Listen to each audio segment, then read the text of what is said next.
A student writes, 230 volts times 5 amps equals 1150. Pen down. Confident. The number's correct, but something is missing. That missing piece is the whole point of this video. Physics has an alphabet, just 5 letters. Every unit on every exam is built from those 5. Metre, kilogram, second, ampere, kelvin. That's the alphabet. Meter is length. Kilogram is mass. Second is time.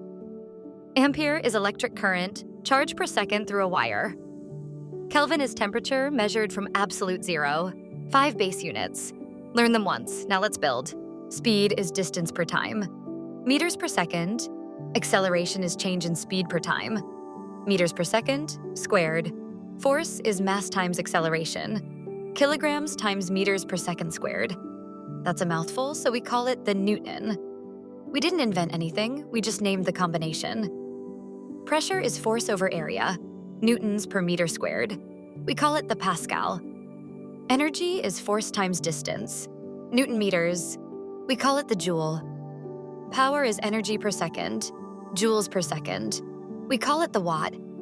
6 units, all built from the same 5 letters. Now close the loop. A watt is a joule per second. A volt is a watt per ampere. So volts times amps equals watts, which means 230 volts times 5 amps isn't just 1,150. It's 1,950 watts. The units told us what the answer had to be before we even checked the math. That's the system working. Here's the exam tool. If the units on both sides don't match, the equation is wrong. Before you plug in a single number, that's dimensional analysis.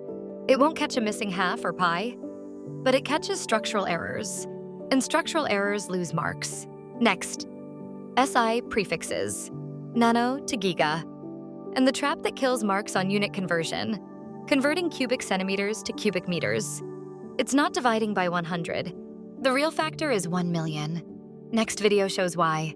Link below.